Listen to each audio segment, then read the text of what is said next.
Hola, muy buenas tardes a todos. Me da mucho gusto saludarlos y principalmente, maestro Miguel Ángel Villegas, muchas gracias por acompañarnos en esta sesión. Comentarles que la parte del compliance es un tema muy novedoso, un tema muy interesante, un tema que está dando la vuelta al mundo, un tema que ha tomado una relevancia importantísima y que es un área de conocimientos multidisciplinarios que nos invitan a seguir investigando, profundizando en todo lo que es este contexto innovador. Platicarles que esta sesión vamos a tener el gusto de escuchar al maestro Miguel Ángel Villegas Palomino en la parte del compliance dentro del ámbito penal, o también se le conoce como el criminal compliance, o también como parte de la responsabilidad penal de las personas morales, y sobre todo es como viene a México a través de un esquema muy interesante en el cual principalmente en Europa surge una cultura de la prevención, y esa cultura de la prevención, sobre todo para erradicar consecuencias que tengan que ver con posibles responsabilidades en materia civil, en materia penal, en materia inclusive de derechos humanos. Hay compliance en materia laboral, hay compliance en materia fiscal, hay compliance en materia penal, compliance en derechos humanos. Cada vez se va haciendo más amplia esta estructura y sobre todo esta cuestión tan interesante de la cultura de la prevención, de la cultura de la ética, la cultura de cómo poder evitar riesgos.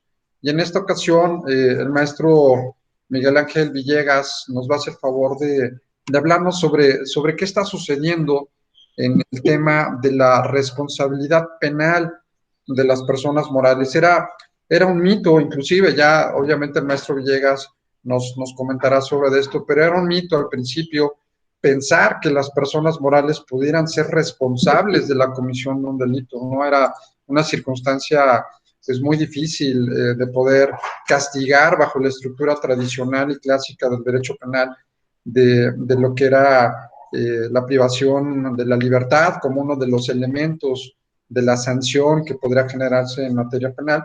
Y por supuesto, las personas morales pues no entraban dentro de ese catálogo, ¿no? Entonces, al hablar que ya pueden ser responsables penalmente, al hablar que se puede sobre todo, conociendo esta cultura del criminal compliance, cómo se pueden prevenir posibles sanciones y más, sobre todo, vuelvo a lo mismo, en el campo de el derecho penal. Imagínense la gama de instituciones, empresas que necesitarían conocer de esto, que necesitarían saber cómo poder evitar alguna posible responsabilidad penal, que tenían que saber cuáles son las consecuencias y sobre todo qué es lo que maneja ahorita el Código Nacional de Procedimientos Penales al respecto.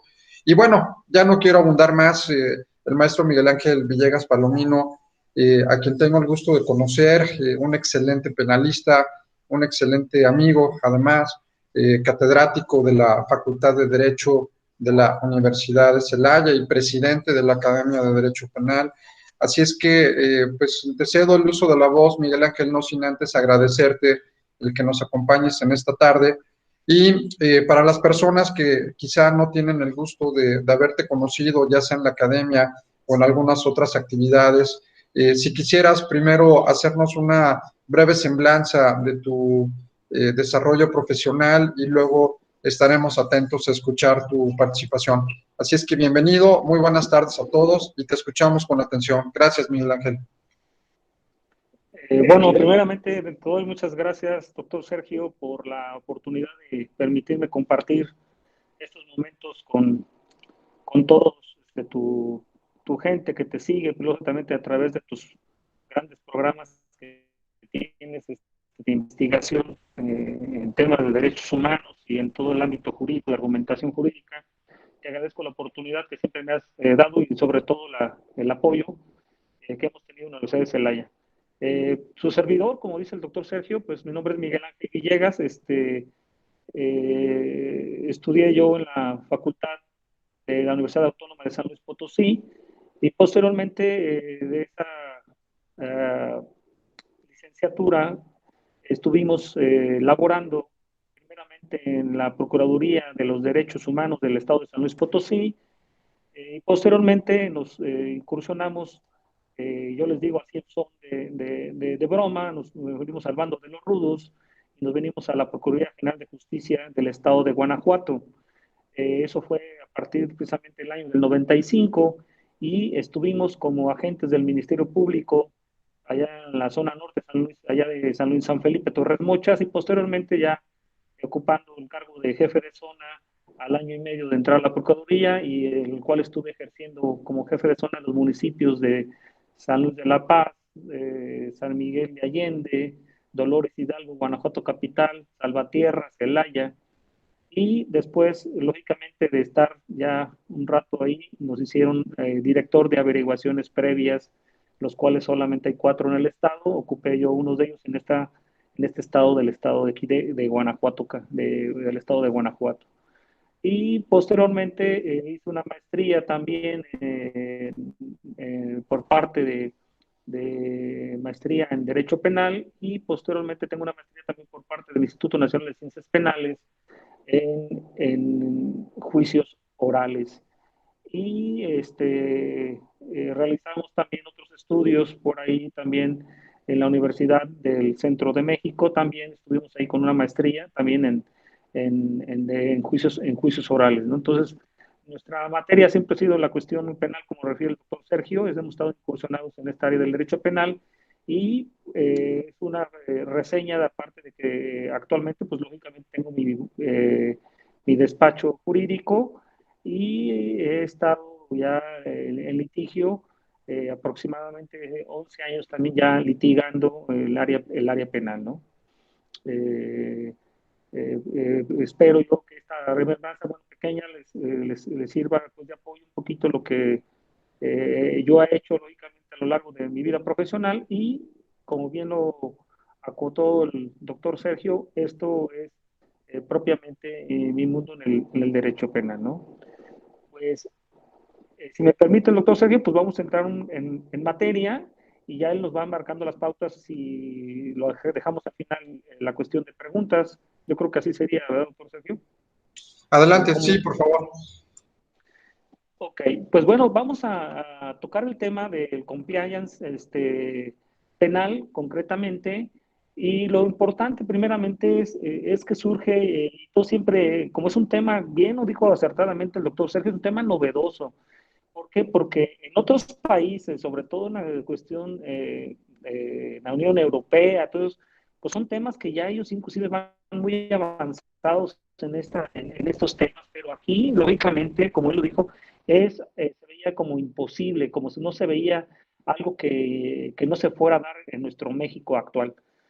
Esto, lógicamente, por los paradigmas que ha existido del tema del derecho, porque cómo es posible, o no entendemos inclusive cómo jurídicamente podremos llevar a una persona jurídica colectiva a una responsabilidad penal. Desde ahí, ustedes saben que hubo precisamente ciertos tratadistas que comentaban que esa circunstancia no era posible poder llevar a una empresa a una responsabilidad penal. Y fueron discusiones durante largos años entre tratadistas importantes. Sin embargo, esto lógicamente ya venía arrastrando, como indico, lógicamente desde la cuestión de esos países europeos, que lógicamente en esas legislaciones ya tenían ya ciertos parámetros que nos iban indicando la responsabilidad. Sin embargo, tuvo su efecto, probablemente este compliance, que la pregunta no sería, bueno, ¿y qué significa o por qué hablamos de compliance? El compliance no es más que un cumplimiento normativo que toda empresa debe de tener. Ese es el cumplimiento normativo que toda empresa debe de tener, pero cobra ese cumplimiento normativo, cobra su relevancia cuando aquí en México empezamos nosotros a generar esos mecanismos, digamos, ya legales para que pudieran nosotros tener cierta obligación dentro del ámbito, lógicamente, de los empresarios, y es cuando el 5, lógicamente, de marzo, en la publicación del diario oficial 5 de marzo del 2014, en el Código Nacional de Procedimientos Penales, se establece ese título, lógicamente, de las personas jurídicas colectivas. En ese artículo 421 al 425 del Código Nacional de Procedimientos Penales, aplicable por consiguiente a toda la República, es cuando entra esa obligación que debe de tener toda empresa. Entonces, ahí se genera algo novedoso, donde inclusive vamos a ver más adelante dentro de esta charla cómo esta normatividad del Código Nacional de Procedimientos Penales nos obliga a todos los abogados que por lo menos tenemos ya contacto con alguna empresa, o inclusive, ¿por qué no decir lo que queremos explorar en ofrecer nuestros servicios a cualquier empresa? Debemos de saberles a aclarar a ellos que esto ya también se vuelve obligatorio para ellos. Es decir, nuestro Código Nacional les pide una observación que deben de estar cumpliendo normativamente en diversos procedimientos. Inclusive el doctor Sergio afirmaba que no nada más, lógicamente, en el aspecto penal, vamos, en el aspecto laboral debe de haber precisamente esa normatividad, en la cuestión fiscal también, en la materia precisamente mercantil. Esas cuestiones son las que precisamente hoy cobran relevancia, y sobre todo, hoy, digámosle así, es el momento de que se abre un nuevo campo de acción para nosotros los abogados. Es decir, nosotros podemos llevar a cabo ese cumplimiento normativo, pero vamos a ver primeramente, bueno, ok, pues si ya se surge como una obligación, digámosle entonces, ¿qué es lo que este compliance está previniendo? Y pues lógicamente el compliance, si lo vemos todos desde ese punto de vista, él está previniendo esos riesgos de incumplimiento para las empresas, pero también para sus representantes legales de las empresas. Puede haber muchos de nosotros que seamos representantes de las empresas, bueno, también tenemos esa responsabilidad, y aquí viene algo más también para sus administradores. Entonces, esa cuestión que nosotros tenemos en ello nos permite a nosotros de ir valorando que esta prevención puede ser, nosotros podemos hacerla desde un inicio, desde la integración de una empresa, o ya estando ella que no la ha tenido, desde ahí nosotros pudiéramos estar manejando esta cuestión preventiva del compliance en materia penal. Pero digamos, la parte que estamos en ese caminar del compliance, a lo mejor muchos dicen, bueno, es que yo no conocía mejor este tema. No lo conocemos porque no se ha difundido mucho en México, pero ya está en nuestro Código Nacional. Y aquí viene lo relevante. ¿Por qué? Porque muchas de las empresas, que esa es, digamos, la parte que digamos, bien, saben que viene una responsabilidad, pero la empresa pues dice, bueno, como no me obliga a algo que yo lo implemente, sino como decimos, como todo nos ha pasado, como todo mexicano, hasta que no surge el problema, es cuando queremos realizar o hacer ese tipo de prevenciones, que ya más de prevenciones, más bien se llamaría de taparle el problema de lo que ya surgió. Es ahí donde nosotros debemos entrar como abogados, es decir, tenemos que valorar que esta prevención, este compliance criminal, pues lógicamente nosotros somos parte fundamental en que se lleve a cabo, pero de una manera adecuada. Inclusive vamos a ver que tiene ciertos procedimientos que nosotros debemos de, por lo menos de conocer básicamente, para poderles ofrecer, si ese es el ámbito que a nosotros nos interesa, también abarcar a las empresas y ofrecer ese servicio en el aspecto como abogados. ¿Por qué les comento esto? Porque tan solo vamos a dar, digámosle así, lectura a ese artículo 421 del Código Nacional, que dice que las personas jurídicas, dice, serán penalmente responsables de los delitos cometidos, aquí bien dice, a su nombre, ojo, a su nombre, es decir, otro lo hizo, el representante, dice, a su nombre, dice, por su cuenta, es decir, la empresa misma cayó en esa responsabilidad penal, dice, en su beneficio, es decir, indirectamente tu empresa a través de un contrato tuviste ese beneficio, entonces ahí tendríamos esa responsabilidad, dice, o a través de los medios que ellas proporcionen. Esos son los supuestos que nos da precisamente este artículo 421 del Código Nacional de Procedimientos Penales, donde nos refiere precisamente esa circunstancia que dice que cuando se haya determinado que además existió, y aquí viene algo que es la parte, digámosle, integral de este delito o de esta responsabilidad penal que maneja el 421, que dice que además existió inobservancia del debido control en su organización. Entonces, aquí está precisamente el meollo de esta cuestión. Es decir, existió una inobservancia del debido control en su organización. Entonces, la pregunta sería, bueno, ¿cómo nosotros podemos llevar a cabo un buen control en la organización de la empresa? Yo pongo el ejemplo, tan solo vean ahorita el famoso el delito de lavado de dinero. ¿Qué les exigen a los bancos precisamente hoy en día o con estas nuevas medidas que el gobierno ha implementado? ¿Ok? Dice, ¿sabes qué? El lavado de dinero, si son transacciones mayores de 200,000 pesos, debes dar aviso al fisco. Es tu obligación, institución bancaria. Pero vamos a suponer, ¿cuál es el mecanismo que la institución bancaria dice? Pues yo estoy dando cumplimiento, ok, pero ¿cuál es el mecanismo comprobable que tú puedes demostrarle a la autoridad que llevaste esa observancia en el control del cuidado de que no se diera ese lavado de dinero? ¿Qué fue lo que le tienes? En qué prueba, ya sea documental, electrónica, tienes tú por acreditar esa circunstancia? Lógicamente, si nos hablamos de una institución bancaria, pues todos podemos pensar, no, pues los bancos llevan todo bajo control. Bueno, lo ideal que así sea.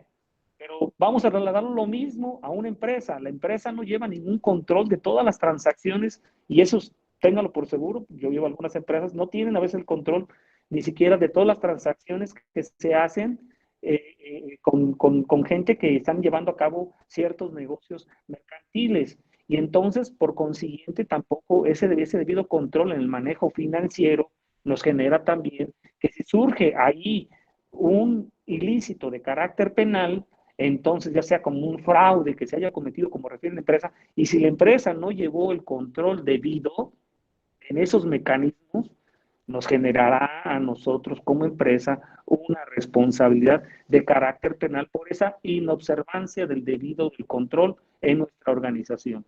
Y entonces es ahí donde cobra la relevancia y es donde ahí a la empresa, cuando ustedes lo saben, al empresario le preocupa porque a él no está entendido a la empresa, digámosle así, él está, su función primordial de la empresa es, pues lógicamente, generar su producto, venderlo, exportarlo y que lógicamente los demás trabajadores que tiene pues hagan cargo de esos temas.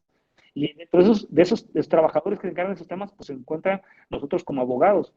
Pero si el abogado no conoce inclusive esta circunstancia donde ya su empresa, la cual es representante, puede tener una responsabilidad penal, ahí generaría ya un problema para la empresa misma. ¿Por qué? Porque no tenemos el control. Tan solo si hablamos de ese control de esa organización, que inclusive lo vemos muy a diario. Vean un ejemplo tan sencillo. Vamos al ejemplo, en un delito de homicidio culposo. ¿Qué es lo que pasa? Comúnmente la empresa pues la da a su trabajador, está a nombre de la empresa el vehículo y el trabajador cometió un ilícito, pero la empresa no tiene una especie de contrato, no estuvo una especie de relación de poder fundamentar que el vehículo no podía haberse usado de este horario, no existe una evidencia física respecto a ello, y entonces la empresa al momento que le exijan una responsabilidad penal por ello, lógicamente no va a poder demostrarlo porque no llevó a cabo ese debido control. Es decir, hay una inobservancia en el debido control del manejo precisamente de,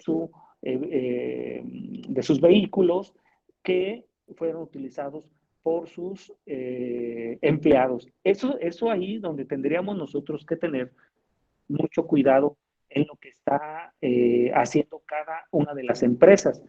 Pero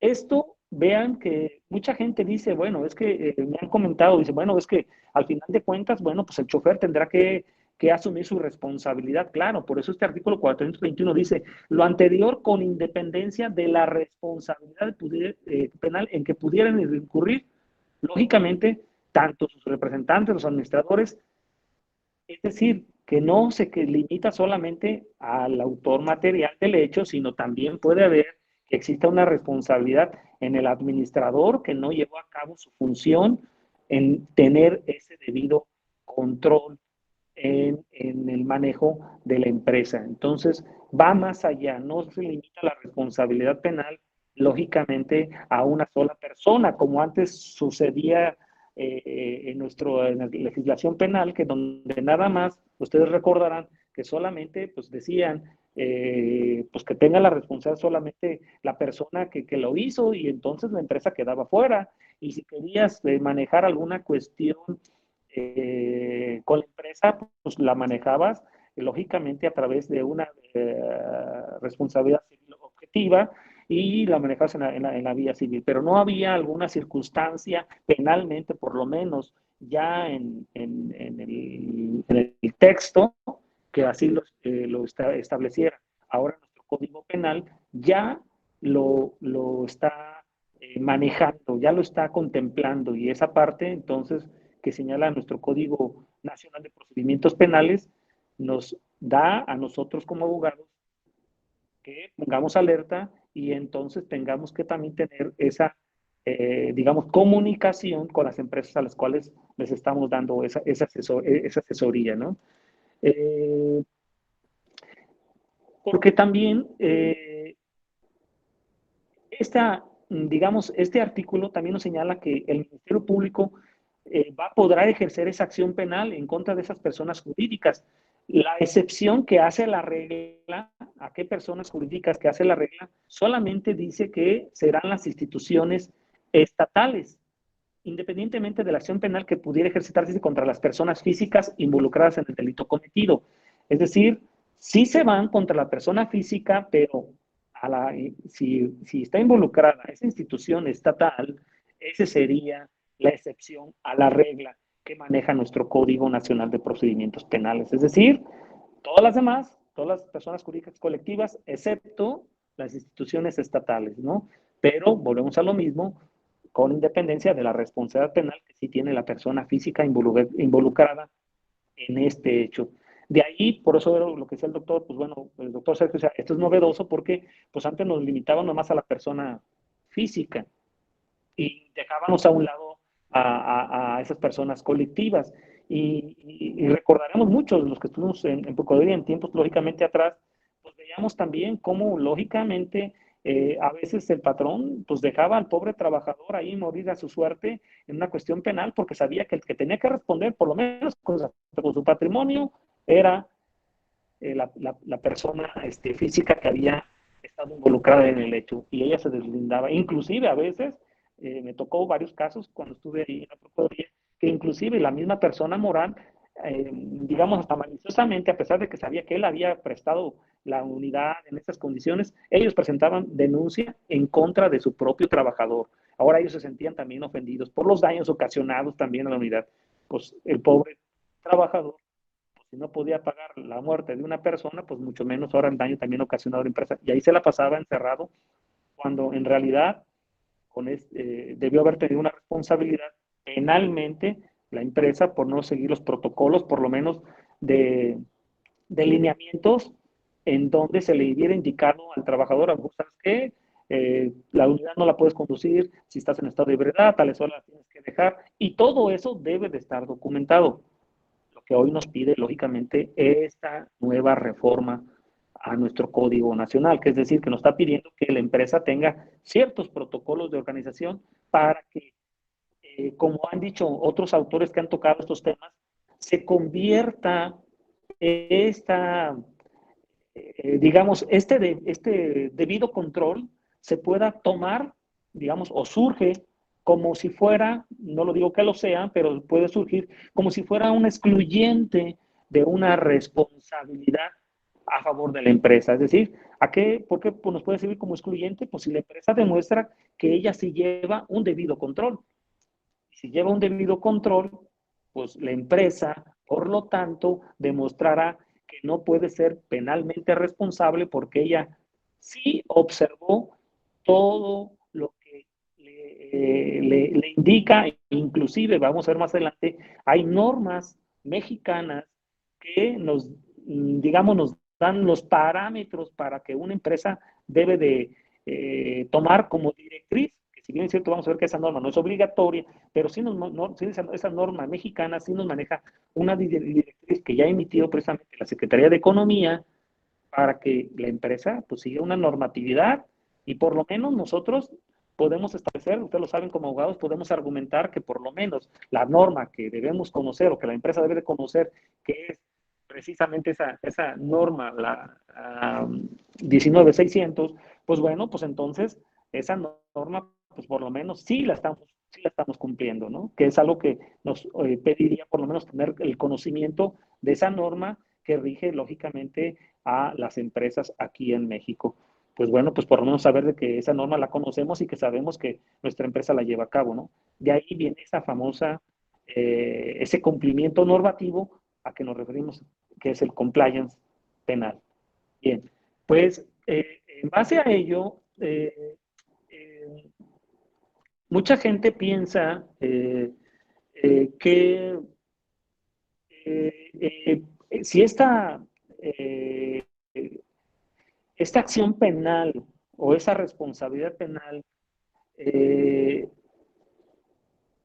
se puede extinguir porque mucha gente piensa que si digamos, esta acción penal que haga la representación social, en este caso el fiscal, que esté tratando de ejercitar esta acción penal, la pregunta sería, bueno, ¿se extingue? ¿Se puede extinguir? ¿Y puedo yo hacer como empresa digamos, asesorarle a mi empresa que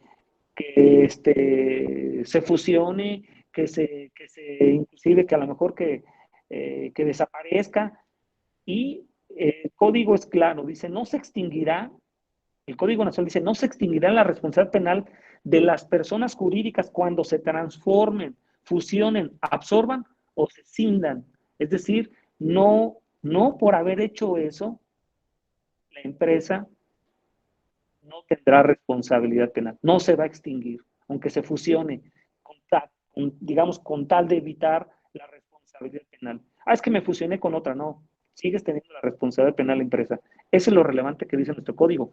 Dice precisamente que en estos casos el traslado de la pena podrá, ahora sí, dice, graduarse atendiendo a la relación que se guarde con la persona jurídica que originalmente era responsable del delito. Es decir, no te van a quitar esa responsabilidad penal a pesar de que tú te fusiones con otra y digas que yo me fusioné, ya desaparecí y me fusioné con otra. No, gradualmente vas a tener la responsabilidad que te corresponde a pesar de que te hayas fusionado. Y eso es lo que señala. Inclusive el código dice que tampoco la responsabilidad penal se va a excluir si la persona jurídica se extinga mediante una disolución aparente, lo clásico que pudiéramos aconsejarle, pues haz como que aparentemente ya te disolviste la disolución, que ya no hubo números, que estás en números rojos y que en base a eso, pues lógicamente ya te vas a tener que disolver. Si haces esa apariencia, pues eso no va a hacer que se extinga la responsabilidad penal. Inclusive cuando continúe esa actividad económica, porque a veces dice, pues, reporta ceros, repórtate números ceros de que no hay ganancia, aunque sigamos nuestra actividad, pues eso, aunque estés en ceros, tienes una responsabilidad penal, independientemente de que aparentemente no estés reportando ante el SAT alguna ganancia como empresa. Es decir, sigue siendo responsablemente penalmente. Y precisamente por eso es importante que nosotros sepamos de que pues, no podemos aconsejarle a esta empresa de que se vaya, que se fusione, que se disuelva, porque al final de empresa la obligación sigue penalmente sobre ella. Es decir, no por eso va a hacerlo, porque al final de cuentas hay un administrador, lo que estaba precisamente lo que dice el 421, puedo ir sobre el administrador y el administrador subsiste, independientemente de que tú hayas fingido una disolución. Tú eres el administrador en ese tiempo, en ese hecho, en ese día que se cometió esa responsabilidad penal, donde tú eres responsable empresa, los van a obligar penalmente a la empresa. Y más adelante vamos a ver cómo es este mecanismo que se debe de seguir precisamente esa, en ese procedimiento penal sobre las empresas, ¿no? Eh, pudiéramos preguntar nosotros a lo mejor, eh, pero bueno, ¿qué delitos podrían ellos estar cometiendo o qué delitos pueden cometer las empresas? Como señalamos, abarcan no nada más las cuestiones fiscales, laborales, mercantiles, entonces podemos estar desde que la empresa se vea inmiscuida precisamente en temas de delitos contra la salud, inclusive a lo mejor delitos de corrupción de menores, donde inclusive me refiero pues a una empresa transportista, donde a través de sus mecanismos de transporte han sido utilizados para trasladar droga al vecino país o entre los mismos estados y no revisó, no lleva ningún protocolo de entrada y salida de su mercancía, por ejemplo, de la empresa, no tiene la forma de saber que precisamente salió a través de su empresa con los mecanismos de seguridad donde se establezca pues que salió, digamos, con mercancía de la empresa, ¿no? Hay muchos que ustedes lo saben, le ponen sus candados, le traen sus guías de traslado, pero hay empresas que ni siquiera eso tienen, no tienen ni siquiera eso más mínimo. Entonces, esas cuestiones, esos mecanismos, esos protocolos, si no se llevan a cabo, nos daría pauta que la empresa tuviera una responsabilidad penal.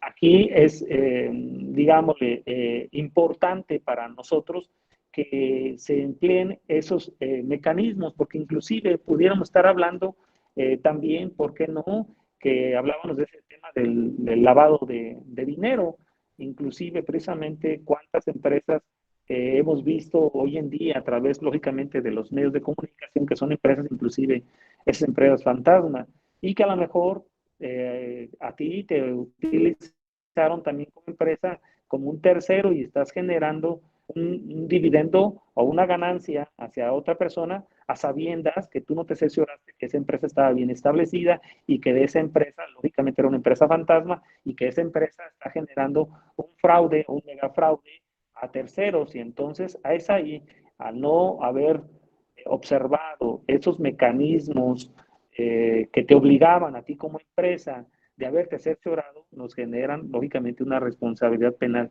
Precisamente hablábamos inclusive hablamos de delitos, hablamos, como comentábamos, del robo, del fraude, pero también hay delitos, ¿por qué no decirlo también? Que una empresa también puede estar metida en materia de secuestro o en materia inclusive de una defraudación fiscal, también, que a no llevarse esos mecanismos también, ahora con las famosas, ¿por qué no hablamos de las empresas de los outsourcing también? Si no tenemos bien implementado a través de un contrato cuál es la función de estos terceros que están haciendo la representación o la contratación del personal o una subcontratación del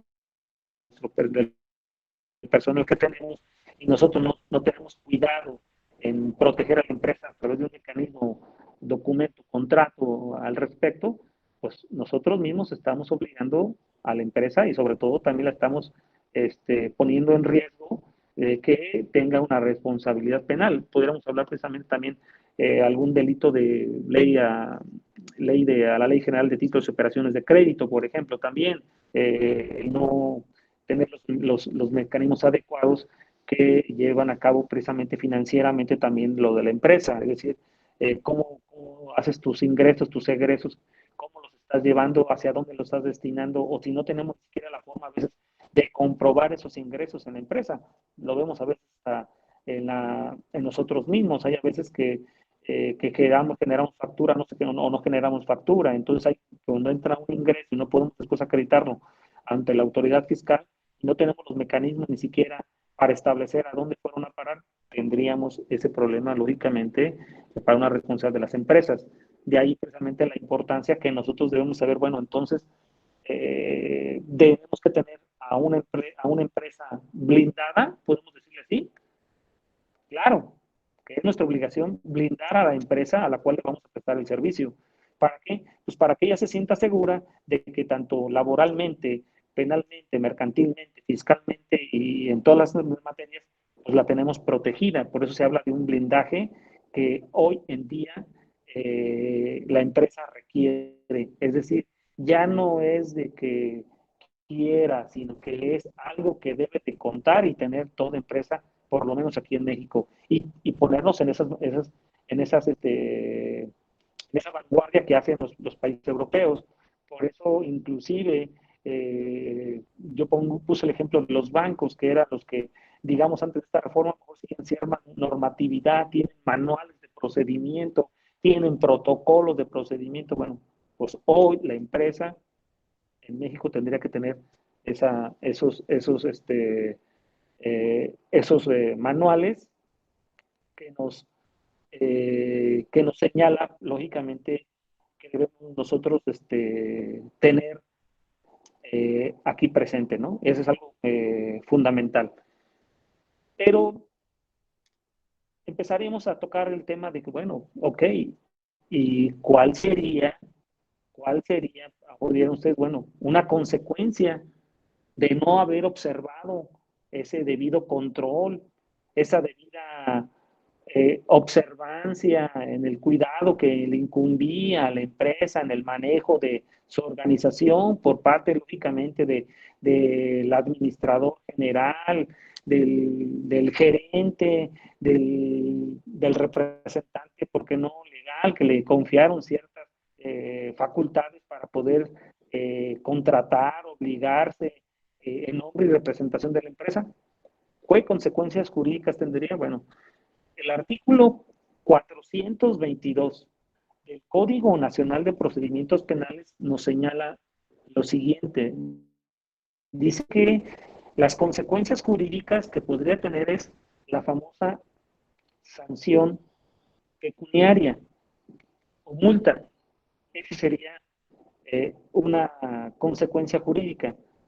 Una sanción en dinero que pudiera parar ahí o una multa que sería para mí, pues digamos, lo más leve, sencillo que pudiera generar en esta nueva modalidad de la responsabilidad penal de las personas. Entonces, eso es lo que impone el 422 en su fracción primera.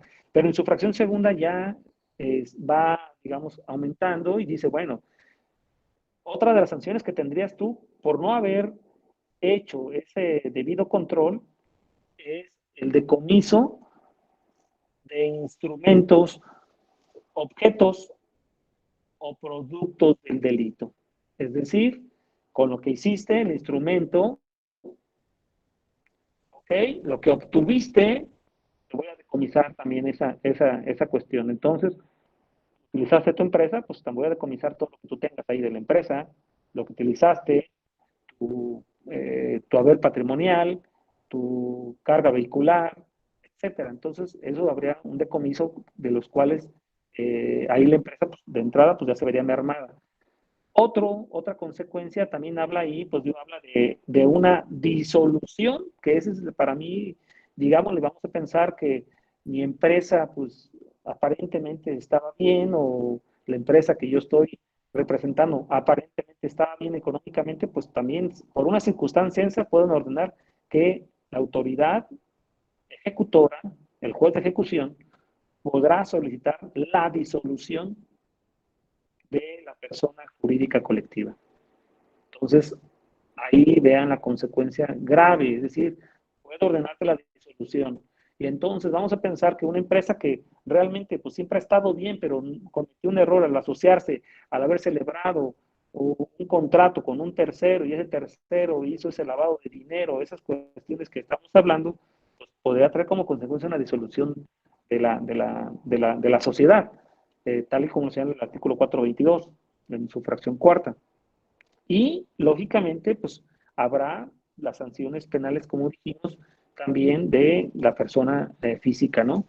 Pero nosotros nos preguntaríamos, bueno, y, ¿cómo sería esa gravedad o cómo podrá determinarse esa individualización de sanción para la persona jurídica colectiva?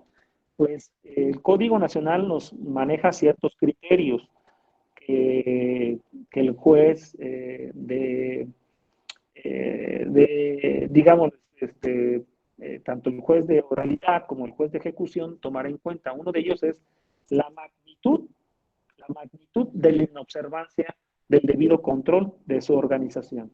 O sea, es decir, ¿qué fue lo que realmente dejaste de hacer? ¿En qué consistió en esa inobservancia? Y en base a esa magnitud de lo que dejaste de hacer, que a lo mejor era muy evitable y esto ocasionó un daño cuantioso a un tercero, en este caso a la víctima ofendida del delito, pues entonces eso lo tomará el juez para aplicar esas de las sanciones que estábamos señalando hace unos momentos. Otro criterio que también señala el código que va a tomar para esa individualización de la sanción es el monto del dinero involucrado en la comisión del delito. Es importante lo que señalábamos, o sea, ¿qué perjuicio causaste? ¿Qué tanto daño le causaste a la víctima ofendido? Bueno, en base a ese monto del daño o del dinero involucrado, también se va a tomar en cuenta para imponer la sanción. La tercera, ¿qué más maneja nuestro código que señala ahí? Otro sería la naturaleza jurídica y el volumen de negocio anual de la persona moral. Es decir, va a tomar en cuenta, ok, pues de acuerdo a esa naturaleza jurídica, pero sobre todo a tus ganancias anuales que tuviste, yo te voy a imponer esta sanción. Entonces, dice, tú sabes de negocio empresa, que eso me queda claro del legislador, dice, tú sabes de negocio, hablas de números siempre, bueno, pues también te voy a aplicar de acuerdo a números, de acuerdo a tu ganancia que obtuviste de esa manera ilícita, también te lo voy a quitar y voy a quitarte un porcentaje también de lo que hiciste de manera anual debido a esa ilicitud que cometiste. Otro punto que maneja es el puesto que ocupaban en la estructura de la persona jurídica. Esto va enfocado, lógicamente, al autor material o la persona física que realizó el hecho delictivo y que involucra responsablemente a la persona jurídica colectiva. Es qué puesto ocupabas, quién eras, qué cargo tenías, qué funciones tenías, qué facultades tenías para haber intervenido y haber propiciado la comisión de este delito. Ah, pues en base a eso voy a tomarlo en cuenta para aplicarte la sanción a ti, persona física. Y eso es importante también, porque a lo mejor también dependía de él todos esos controles y no los hizo, pero a lo mejor no, puede pasar el hecho de que a lo mejor no dependía tanto de esta persona, era un tercero, llevaba un control, pero no era el fundamental de toda la organización, bueno, entonces también nos va a servir que la sanción para él no sea tan drástica, pero pues lógicamente todo eso tenemos que demostrarlo dentro de la carpeta de investigación, dentro del, en este caso del juicio oral, y ahí la autoridad tomará en cuenta esas circunstancias al momento de emitir la sentencia. Otro de los puntos también que señala que tomar en cuenta para aplicar individualmente esa sanción es que el grado de sujeción y cumplimiento de las disposiciones legales y reglamentos. Es decir, aquí es donde yo trato de resaltarlo. No es lo mismo que la autoridad jurisdiccional al momento de que estuviera en un problema legal vea que, pues, que ese cumplimiento normativo es pequeño, a que realmente sea un cumplimiento mayor y entonces, pues lógicamente la consecuencia jurídica va a ser, por consiguiente, de mayor aplicabilidad, mayor pena, mayor sanción, porque tu observancia no fue pequeña, sino fue mayor y en base a eso va a aplicarte, como dice este criterio, el Código Nacional.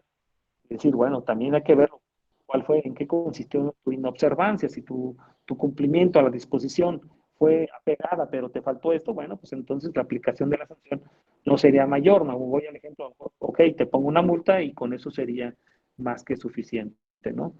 Por eso podría también ser otro que también toma en cuenta es el famoso interés público de las consecuencias sociales y económicas, es decir, el daño que se generó o se ocasionó a la sociedad. Eso también tomaría en cuenta eh, precisamente el juez al momento de emitir la sentencia, es decir, ¿qué consecuencia jurídica lo que estás ocasionando a la sociedad? ¿Qué tanto daño? Y yo pongo varios ejemplos que hoy en día están sucediendo. Ejemplo, tantas empresas como, insisto, ¿no? Fantasmas que aparentemente se hicieron con un particular, pero obtuvieron una cantidad millonaria de dinero, o inclusive que nada más es utilizada para lavar ese famoso lavado de dinero de manera aparentemente lo ilícito lo quieres hacer lícito a través de este lavado de dinero, bueno, pues ahí entonces el daño patrimonial, pues no nomás que le estás ocasionando a la sociedad, pues no es tan simple, sería mayor y por lo tanto la penalidad que se solicitaría por parte de la representación social a la persona moral y a sus representantes o administradores, pues tendría que ser mayor. Pero esas consecuencias jurídicas también pueden ir de una suspensión de actividades, también puede ir una suspensión de actividades por parte del órgano jurisdiccional. Inclusive puede haber una clausura de sus locales o establecimientos, que eso es importante, sobre todo, insisto, que esto le preocupa al empresario. El empresario pues, no quiere que tener menos problemas, mucho menos que se le vayan a clausurar, y eso que ya lo tenemos establecido en nuestro Código Nacional. Es decir, él no quiere verse involucrado en eso, porque, insisto, ellos se ocupan, pues, lógicamente, pues, de generar empleo, pero también de generar su producto, de venderlo y obtener cierta ganancia. Y, pues, lógicamente, a veces les deja eso a sus representantes legales, a sus administradores, los cuales recae, lógicamente, todo esto, pero que puede provocar un daño patrimonial a la empresa, como es la suspensión de actividad, la clausura del local de establecimiento, inclusive la prohibición de realizar en el futuro las actividades que cometieron, relativas a donde cometieron los delitos. Entonces, pues propiamente llevaríamos a la quiebra a ese empresario que quiso, digámosle así, pensando en la buena fe, quiso hacer las cosas bien, pero no tuvo una buena asesoría o no se cercioró o no llevó una debida cumplimiento normativo, pues va a haber consecuencias fatales, como puede ser inclusive el cierre de su establecimiento, ¿no? Inclusive, pues no puede ya realizar ese tipo de actividades que ofrecía, porque de ahí se deriva el delito que se le está imputando, ¿no? Entonces, eso es importante. Otra es la inhabilitación temporal. Puede ser temporal, pero también, digámoslo así, digo, si es por un tiempo, ustedes pueden decir, bueno, pues toma más, mientras sea un tiempo, pero va a continuar trabajando, bueno, todo estaría bien. Pero también otra consecuencia que a mí se me hace, digamos, drástica, pero también bien empleada, si tomamos en cuenta que sí cometió ese delito, es la famosa intervención judicial para salvaguardar derechos de los trabajadores o acreedores, ¿no? Una intervención judicial, es decir, lo van a poner ahí, lógicamente ya las entradas y salidas, hay como que su contador de planta y a ver, échame todo lo que entra, todo lo que sale, estoy interviniendo judicialmente y entonces desde aquí para adelante todo lo que ingrese, todo lo que llegue, que salga, yo soy el que voy a estar administrando aquí tu empresa.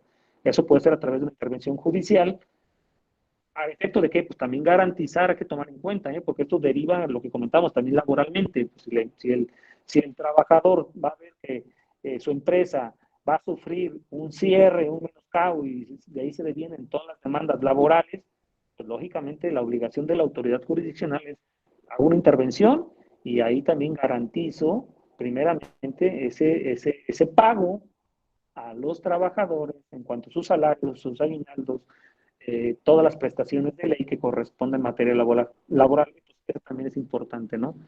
Y la otra que, bueno, pues sería, dicen que me han dicho, pues bueno, sería lo más mínimo, pero yo digo que no tanto, porque se habla de una amonestación pública, es decir, pues que ya te salgan ahí en los medios de comunicación de mayor circulación, la amonestación pública de que eres una empresa, que no cumpliste, que no respetas, no llevas un protocolo, no llevas un manual de organización, pues eso también sería una sanción. Que yo digo que a ninguna empresa que quiera hacer las cosas bien le gustaría que saliera eh, quemado, por lo menos con esta empresa, pues yo creo que no le sería de su agrado el hacerlo, ¿no? Digamos, el tenerlo, ¿no? Pero todo esto, en esta ejecución penal, donde hablamos, ¿cuál es, qué nos señala, digamos, en esa ejecución? Ok, ¿quién se va a encargar de ejecutar estas consecuencias jurídicas? Su nombre lo indica, el juez de ejecución. Pero ¿dónde diríamos nosotros? Bueno, ¿yo cómo puedo saber cuál es el procedimiento que va a estar siguiendo? Pues vamos a ver que el artículo 164 de la Ley Nacional de Ejecución Penal señala que se hará el trámite para una suspensión o disolución de una persona moral, señalando que el juez de ejecución notificará al representante legal para que en el término de 30 días, ojo, 30 días, cumpla la sanción impuesta por el juez de oralidad o tribunal de enjuiciamiento, que es el que emitió la sentencia. Entonces, el juez de ejecución le notificará a la persona moral para que dé cumplimiento a lo que se le impuso de sanción por el juez o tribunal de enjuiciamiento. Ese artículo 164 de la Ley Nacional le marca 30 días que cumpla para que dé cumplimiento, y en cuanto precisamente a esa disolución o suspensión será comunicada por el juez de ejecución, ojo, al registro público de la propiedad para la anotación correspondiente y publicación en su diario oficial. Es decir, que el juez de ejecución se va a encargar de avisarle al registro público, porque sabemos que todas las empresas jurídicas colectivas pues tienen que estar registradas en el registro público, pues se le va a informar precisamente de que esta disolución ya quedó hecha por el juez de ejecución. Es decir, el juez de ejecución determinará esa disolución y le notificará. Esto para efecto de seguir evitando pues, de que donde surgió ese delito vuelva a seguir cometiendo otro daño a la sociedad y sobre todo a otras víctimas ofendidos del delito. De ahí precisamente que nosotros debemos de tomar en cuenta que es importantísimo para nosotros saber esto, más si queremos ofrecer algún servicio, alguna empresa, sobre todo, que inclusive, digámosle así, desconoce este tipo de normatividad. Aquí lo importante es que ustedes sepan es de qué se compone para evitar llegar a esta ejecución de sentencia, qué programa compliance debemos de tener. Podríamos decir, bueno, qué se sugiere o qué tipo de programas podemos nosotros emplear o podemos aportar, proponer a esa empresa a la cual estoy laborando, a esa empresa a la cual soy su asesor, o a la empresa que yo quiero vender este tipo de producto para poder ampliar mi campo de acción. Eh, yo manejaré algunos rubros que, digamos, hay más, pero los rubros básicos que nosotros podemos ofrecerle es de que la empresa debe tener un programa, esos programas de organización. Uno de ellos es la empresa debe contar con manuales de organización. Y esos manuales de organización son desde los más básicos, pues, me refiero desde el hecho de que cómo está tu organigrama como empresa, Segundo, ¿cuáles son las facultades que tiene cada uno de ellos, los puestos que tiene, este puesto, qué facultades tiene, el saberlo determinar, precisamente que mucha gente lo deja inclusive al de recursos humanos, y bueno, este es problema de recursos humanos, ok, pero si tú eres el administrador, pues debes estar al pendiente de ello, o tú, el representante legal, querías ahora decir, oye, ¿quieres saber de dónde derivó esto, quién cometió esto para poder excluir a la empresa una responsabilidad? Pues te vas a los manuales, pero resulta que a veces ni la empresa tiene ese manual de facultades y entonces ahí es donde viene el problema. ¿Por qué? Porque también el trabajador que aparentemente cometió el ilícito, pues si sabía, lo hizo con dolo, pues no se va a querer ir solo. Va a querer, dice, bueno, pues yo me agarro de la empresa y si está asesora, pues el abogado le dice, ¿sabes qué? Pues mira, pues si se van a ir, pues también te llevas tú a la empresa. Te van todos juntos para que no te vayas solo.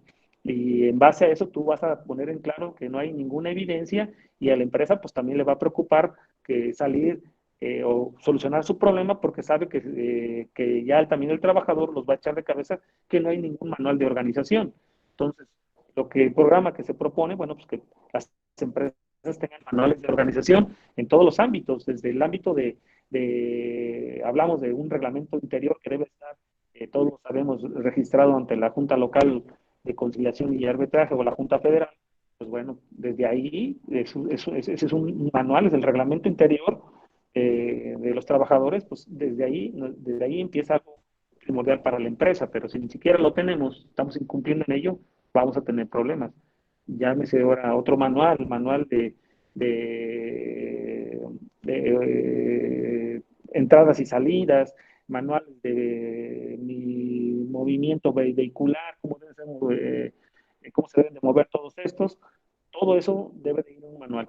Otros de ellos hablábamos precisamente de los reglamentos internos, ¿no? El reglamento interno de trabajo, ¿no? Establecer precisamente las jornadas, ahí podemos establecerle que va relacionado con mi contrato colectivo de trabajo, el contrato individual, y si tienen algunos contratos, o sea, todo eso debe de ir relacionado, pero debe de ir documentado, como dijimos. Por eso es importante que existan esos reglamentos internos inclusive en el manejo de unidades, el reglamento de que no puede manejar en estado de ebriedad, no puede circular fuera del horario de trabajo, no puede conducir en estado de ebriedad. Todo ese tipo de manuales deben de estar por parte de la empresa. Ese sería otro.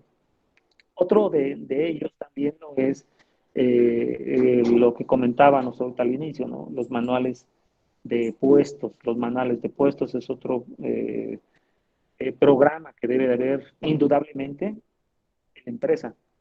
Es decir, pues para poder determinar responsables, como decíamos, si no lo tengo, pues de dónde, cómo puedo yo argumentar algo a favor de mi empresa o decirles que era la facultad, era su obligación, a él se le manejó la responsabilidad, dónde quedó documentado, dónde le hiciste firmar, dónde le notificabas ello. No se lo hiciste, bueno, por tanto, habrá una consecuencia jurídica en contra de la empresa. Si no tiene ese famoso documento soporte que lo excluya, como dijimos, de responsabilidad en esa inobservancia que hizo o que la autoridad le está tratando de imponer por no haberlo realizado o no, por lo menos no haberlo demostrado con prueba documental o la prueba idónea para poder señalar que eh, eh, sí observó por lo menos los protocolos adecuados dentro de su empresa, ¿no?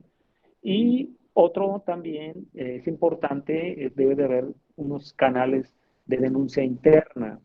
¿A qué nos referimos con eso? ¿Por qué? Porque hay a veces surge, detecto el problema, pero todo lo dejo, digámosle, así, ¿no? No señalo nada al respecto.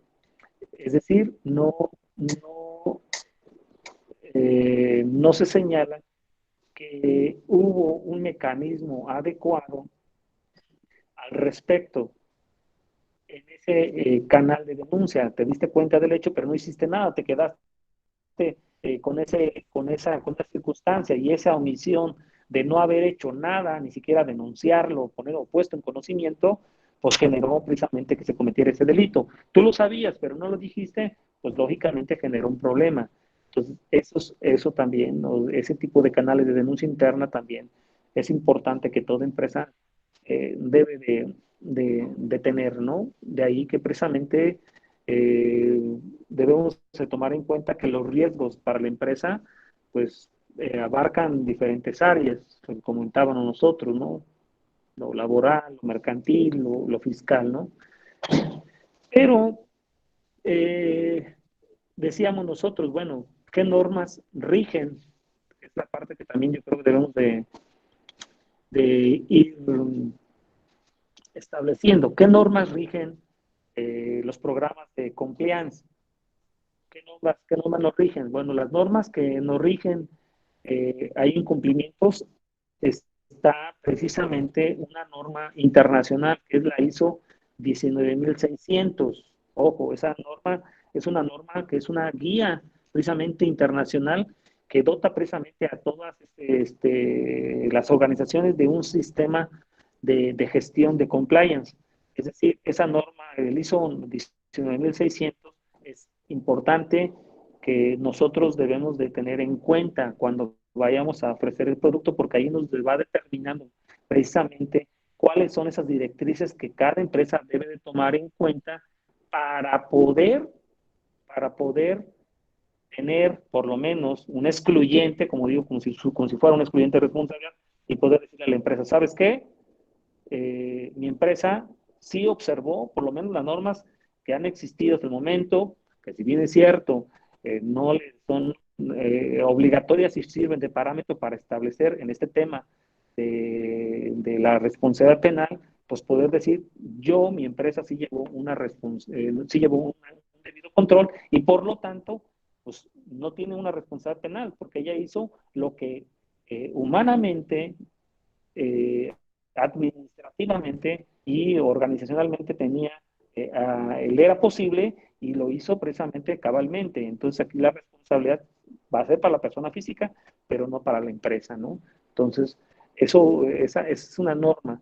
Hay otras normas que también sirven de referencia. Estas normas de referencia, lo digo de referencia porque dan pauta a que nosotros en este nuevo tema, porque es nuevo para México, este tipo de temas, es decir, oiga, ¿qué normas más que ya se aplican en esta Unión Europea ya nos pueden servir a nosotros para poder servir de guía en los manuales, en los procedimientos, en los reglamentos? ¿Qué tipo de norma nos puede servir o qué rubros se está manejando para proteger a las personas jurídicas colectivas?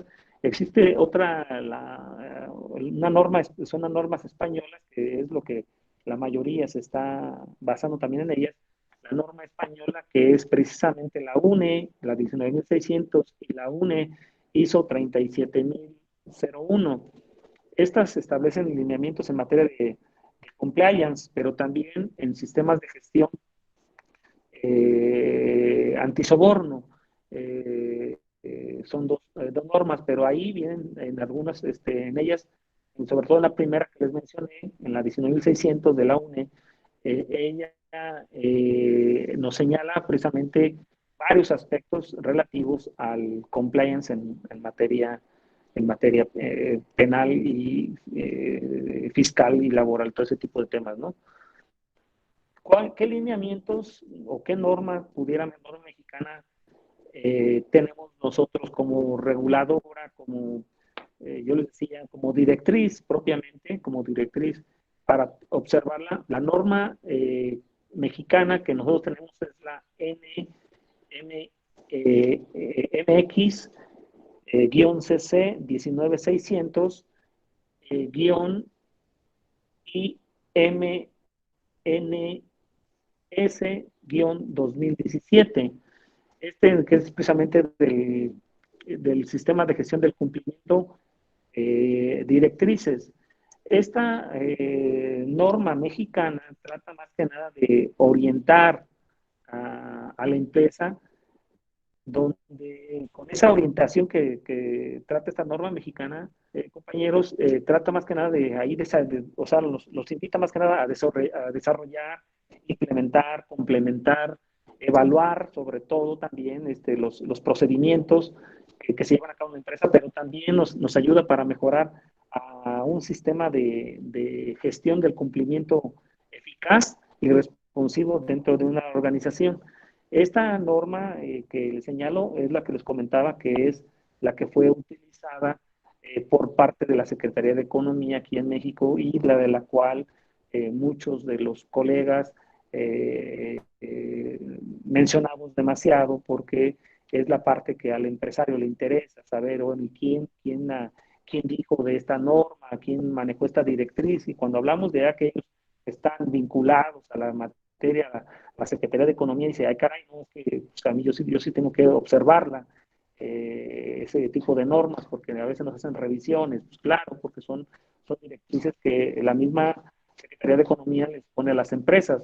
Entonces, si lo vamos y somos muy tajantes, en un juicio de carácter penal, pues lógicamente también la Fiscalía nos puede sacar a relucir ese tipo de normas. Esas normas que, si bien todos sabemos que en observancia de la ley no le beneficia al imputado, entonces esa inobservancia no podríamos decir es que la desconozco y por lo tanto, pues no me puedes obligar a ello. Entonces, esa inobservancia no podría ser excusa, ni mucho menos un excluyente de responsabilidad, ¿no? Entonces, más bien sería una obligación, si estás en el ramo precisamente de empresa, ya sea de chica, mediana o una empresa nacional o transnacional, pues, lógicamente con mayor razón estás obligado pues, a conocerlas, pues ese es el medio que te riges, es tu medio que tú conoces y entonces tendríamos en una sentencia no algo favorable si nuestro argumento fuera pues, de que nosotros desconocemos, ¿no? O sea, no podemos nosotros decirle al juez de oralidad o al tribunal de enjuiciamiento en un juicio decirle pues, que nuestro cliente lo desconocía y que por lo tanto pues, no existe un dolo en ello y por lo tanto pues pedimos que se excluya o que haya una sentencia absolutoria. O sea, eso de ninguna manera va a suceder ni vamos a tener algo favorable en una sentencia, ¿no? Entonces, esta parte que les comento, voy a darles un poquito ahora lo que yo les comentaba a ustedes. Vamos a ver ese famoso mecanismo que maneja nuestro código eh, es decir, ¿qué dice el código? ¿Cómo se va a llevar a cabo? ¿Cómo nosotros podemos decirle a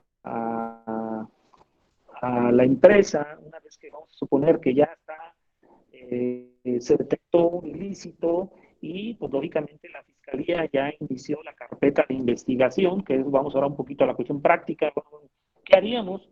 Ya se inició la carpeta de investigación y está como imputado la empresa, no sé, PepsiCo, SADCB, y en base a ello, pues vamos a ver qué es lo que, cómo puedo yo ayudarla jurídicamente, pues en esa integración de la carpeta, o cuál va a ser el mecanismo, cómo va a ser citado, quién va a ser citado.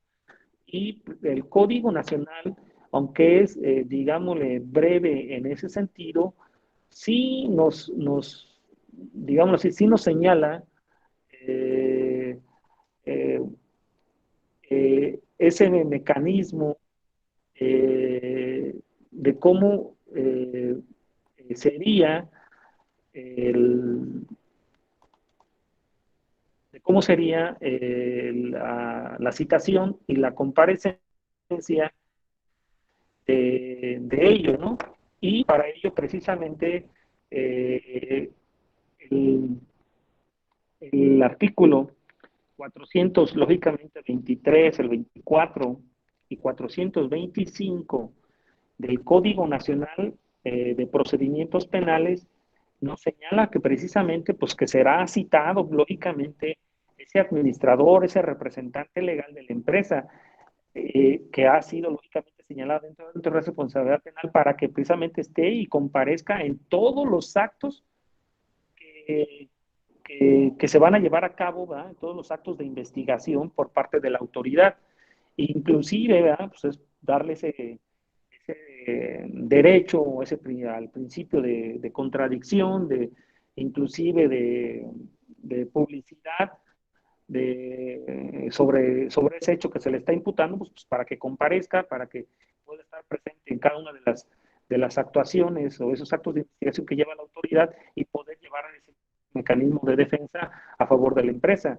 Entonces, quiere decir que pues, es la obligación, lógicamente, de la fiscalía poner en conocimiento, darle aviso para que esté precisamente presente el representante legal o el administrador, o en este caso el abogado defensor, y esté presente en cada uno de ellos. Lógicamente el Código Nacional más hace una como excepción, dice, bueno, no podrás tú estar como defensor si tú, el defensor, eres el representante legal de esa empresa que estoy imputando, porque yo no sé si tengas tu responsabilidad en ello. Si tú tienes responsabilidad, tú no puedes ser, por consiguiente, el abogado defensor de la empresa. Tendría que ser otro quien lleve a cabo la defensa de la empresa. Entonces, desde ahí nos da pauta a nosotros que entonces, ¿cuál sería el mecanismo de defensa que nosotros tenemos? Uno, que la autoridad nos debe de notificar inmediatamente al inicio de esa carpeta para efecto de poder llevar a cabo nuestra defensa de la empresa a la cual estemos representando, o si no somos representantes, que nos hayan contratado para llevar a cabo la defensa. Lo importante aquí es lo que le señalaba, ¿no? Eh,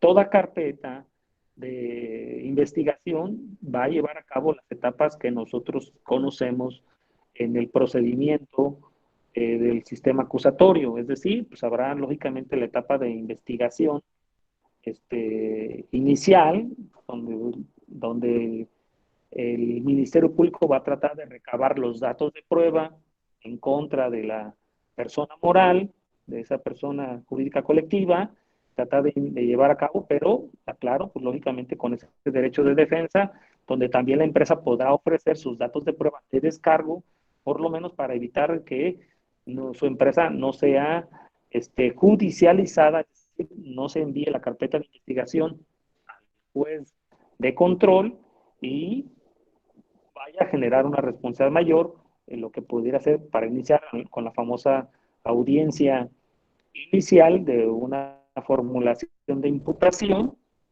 después la vinculación a proceso y después de ahí, pues, lógicamente, pues, se abrirán las medidas cautelares. Ojo, aquí lo importante también es esto, ¿eh? Eh, ahí el Código Nacional señala como precisamente como medida cautelar, pues puede imponer desde la etapa de investigación inicial, puede imponer medidas cautelares en contra de la empresa, ¿eh? Entonces, eso es, digamos, para nosotros, digamos, para la parte de la víctima ofendido es importante. ¿Por qué? Porque desde ahí puede haber esa intervención judicial que hablábamos, y haber esa intervención judicial, desde ahí ya la empresa, digamos, con esa medida cautelar, pues ya está, digamos, por lo menos, la autoridad lo que trata es en garantizar la reparación del daño. En el caso de, lógicamente, que exista un daño económico, puede ponerlo desde la etapa de investigación inicial. Eso es relevante en lo que nos da del código, y lo cual pues es novedoso. ¿Por qué? Porque pues antes no se hacía, lo comentábamos antes era, tenías que esperar la famosa sentencia, y esa sentencia la tenías que después tramitar un juicio de carácter civil que te duraba años, y después para esto pues ya está la empresa, pues ahora sí, si no estaba en número rojo, pues ahora sí se hacía pasar por números rojos, y ya cuando querías ejecutarle esa cantidad millonaria que aparentemente tenías tú muy gustosamente en tu sentencia civil, ya no la podías ejecutar. ¿Por qué? Porque ya no había nada en qué podías ejecutarle en ese momento. ¿Por qué? Porque no había ninguna intervención, en este caso de la autoridad ministerial, en contra de la empresa, y que provocaba pues que pues te quedabas con una sentencia muy bonita en materia civil, pero no la podías ejecutar porque pues, la empresa ya era insolvente, o inclusive ya la empresa ya, digamos, jurídicamente ya ni existía, estaba disuelta, y entonces pues no habría una responsabilidad penal a como ahora ya está inclusive establecido en el 421, que habla que ni siquiera la fusión o la disolución generará alguna extinción de la acción penal, como lo comentamos al inicio de esta charla. Entonces, esto es algo novedoso. Pues ya no tienes que andar haciendo irte a una vía civil cuando lo puedes hacer penalmente. Y esto creo que hemos avanzado en ello a bien de la víctima ofendido del delito, tratándose intervengan en este tipo de delitos las personas jurídicas colectivas. Entonces, en base a ello, pues lógicamente a mí se me hace bueno que se haya establecido ya por lo menos esta directriz en el Código Nacional de Procedimientos Penales para que también la empresa tenga una responsabilidad, digámosle, penal, pero sobre todo que también sirva de garantía y sobre todo de certeza jurídica de que la víctima sí se va a ver eh, cubierta, digámosle así, en cuanto a la reparación del daño en ese aspecto, ¿no? Entonces, yo creo que esa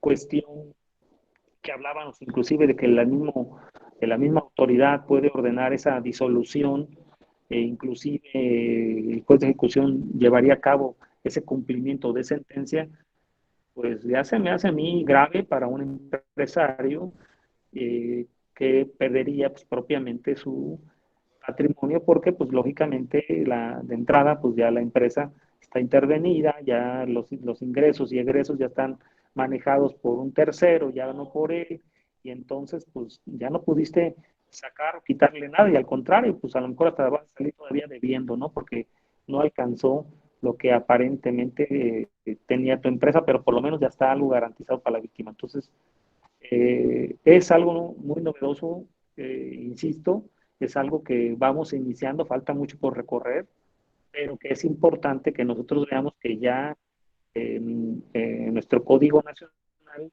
existe ese procedimiento de las personas jurídicas colectivas que pueden ser sujetas a una responsabilidad penal y que si bien es cierto, eh, estamos apenas iniciando todo ello, pues me deja a mí en claro perfectamente de que este es el principio de algo que nosotros como abogados debemos nosotros de seguir investigando, pero también nosotros proponiendo para que se lleve a cabo, tanto me refiero, no nomás me refiero para el lado pues, de la víctima ofendido, también para la empresa, porque aquí al final de cuentas no hay que olvidar también que la empresa pues, es un generador de empleo. Me refiero cuando la empresa actúa de buena fe, lícitamente en su actividad.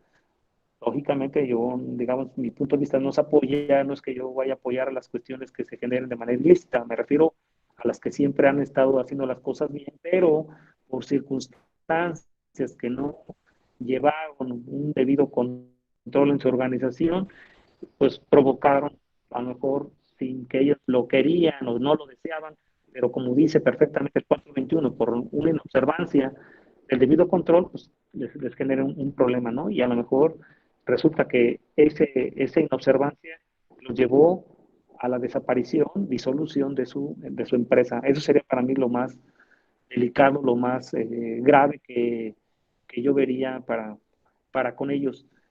No sé si ahorita de momento, doctor Sergio, quisiéramos que pasáramos con un poco de preguntas, algo más al respecto que pudieran tener en este momento alguna pregunta por parte de los compañeros asistentes aquí a la charla, mi doc. Sí, muchas gracias, Miguel Ángel. No, no sin antes felicitarte. Nos llevaste de una manera muy clara a lo que es la parte penal en cuanto al compliance, cómo va generando todo este tema de la responsabilidad penal y sobre todo compartirles una experiencia. Hace algunos años en un foro de expertos que hablaban en temas de educación, decían que la profesión jurídica debería desaparecer, que ya hay muchas personas que estudian esta carrera y que por ende debería ya de impedirse a las escuelas y facultades de derecho que impartan esta carrera.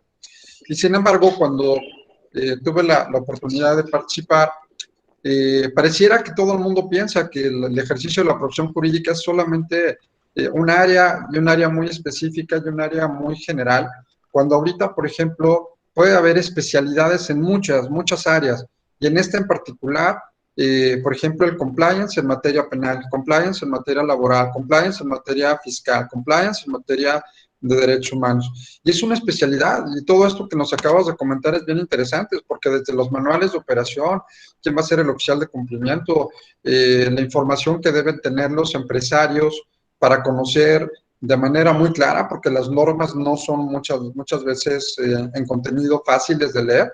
Entonces, explicarles el contenido, decirles, puedes caer en este catálogo de delitos, como bien lo señalabas, y la posibilidad de que puedas caer en una responsabilidad penal y cómo puedes evitarlo. Yo creo que ese es el factor fundamental. Tú decías algo muy cierto, hasta que no tenemos el problema es cuando nos cae el 20. De decir, bueno, ya tengo el problema, ahora sí le hablo al abogado para que me lo resuelva. Bueno, ¿y qué te parece si mejor lo prevenimos? ¿Y qué te parece si estamos preparados? Porque ni Dios te va a evitar si va a haber una demanda en tu contra, ¿no? Cualquiera puede llevar a cabo el ejercicio de ese derecho. Pero por lo menos si te llega, vamos a estar preparados y vamos a tener las verificaciones y las auditorías y los manuales y el código deontológico y todo esto que tú nos acabas de mencionar, que creo que es muy, muy importante. Abrimos, como bien lo sugieres, si alguien quiere hacer alguna pregunta, tiene el uso de la voz, si quiere hacerlo ya sea por el chat o de manera directa, por favor, puede hacerlo en este momento.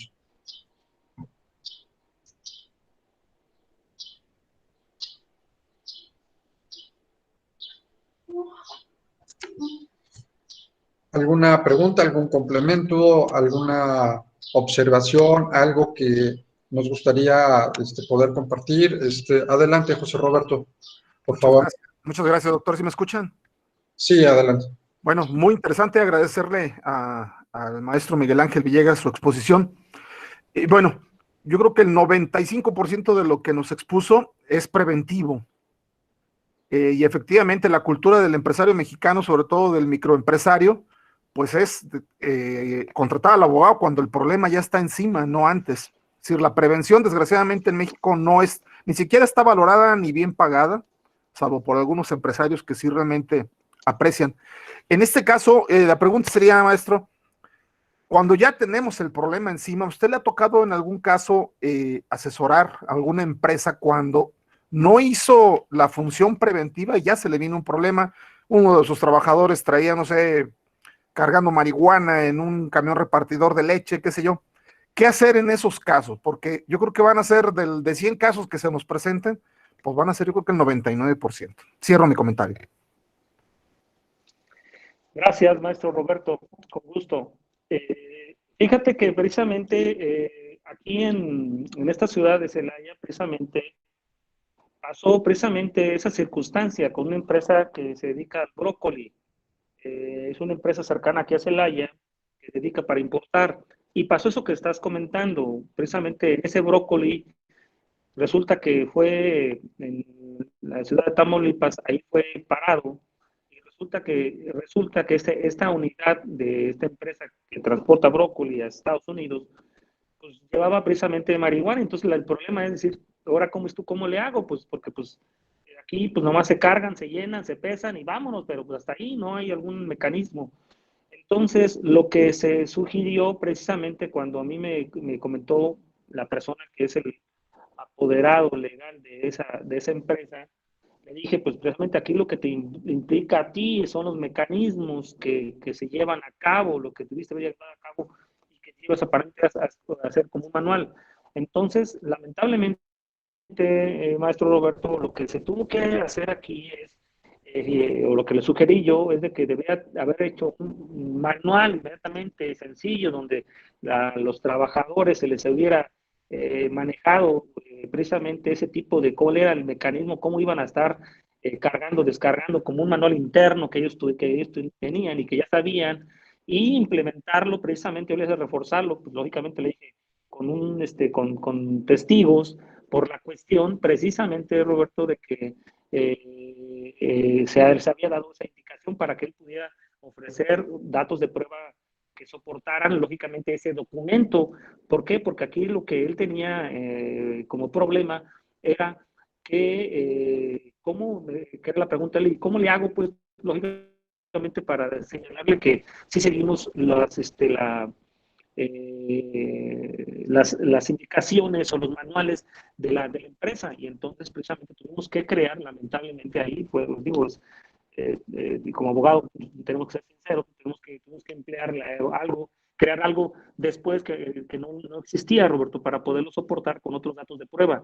Y fue de la forma en que él, precisamente la autoridad de allá de Tamaulipas, por lo menos ya no ejercitó acción penal con la empresa, y sobre todo aquí lo importante era devolver la unidad, que también es merma para la empresa, pero también que no genera una responsabilidad, que es de lo que ellos decían, bueno, ¿qué sigue? Porque, ok, pues me queda claro que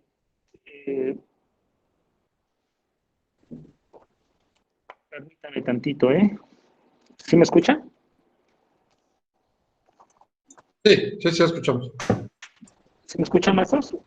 Sí, Ok. sí, se escucha. Sí. Entonces también también era importante poder, lógicamente, pues no causarle ya también otro perjuicio más a la empresa, como él era el dice, bueno, también queremos recuperar la unidad, la mercancía, pues esa mercancía, pues lógicamente ya está vendida, cómo la recupero, es perecedera, todo ese tipo de problemas, ¿no? Entonces yo dije, mira, lo más grave es a lo mejor la mercancía, porque no la van a devolver así tan fácilmente, más que la autoridad ya te requirió a ti como empresa, sobre todo pues en base a esta responsabilidad penal, y pues ya te está requiriendo a ti como representante para que manifiestes que le mostraras lógicamente, porque le pidió en esa comparecencia que trajera precisamente los procedimientos que siguen al momento de estar transportando esa mercancía, lo cual no tenían, lo cual, insisto, se tuvo que hacer después rápidamente, hay manuales, hay formatos que ya también digo,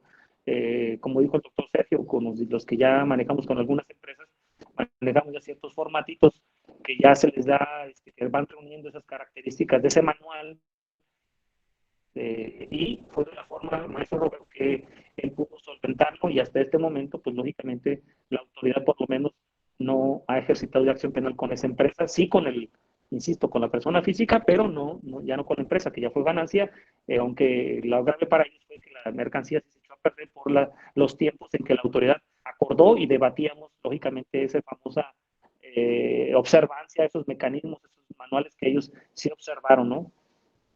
No sé si quedó claro, maestro Roberto, en cuanto a su pregunta.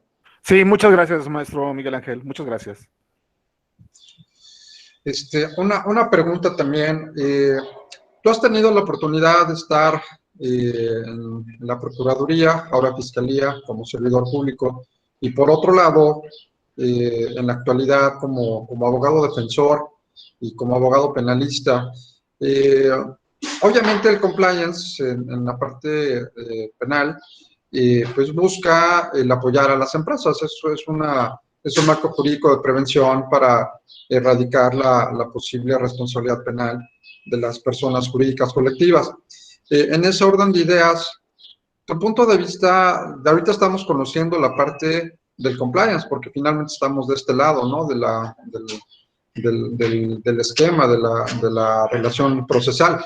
Pero, ¿qué pasaría si tú estuvieras como fiscal, si fueras agente del Ministerio Público, si fueras la parte acusadora? ¿Qué elementos crees tú que sean importantes para que los que estamos aprendiendo estos temas de compliance pudieran servir como evidencia o como indicios para poder erradicar una responsabilidad penal? O sea, ¿qué sugerirías? Aparte de lo que ya se establece como elementos mínimos, que es el código de conducta, que sería obviamente la parte de los manuales, quizá auditorías, vigilancia de los empleados, etcétera. ¿Qué elementos crees que nos pudieran servir a nosotros bajo la óptica de la parte acusadora? Tú siendo autoridad, tú que fuiste autoridad. Yo creo que hoy en día, de mi punto de vista muy personal, doctor,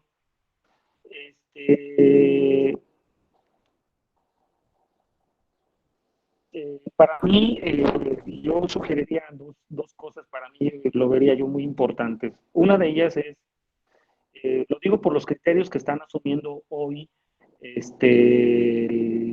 los juzgados, ¿no? En este caso, los jueces de oralidad o tribunal de enjuiciamiento.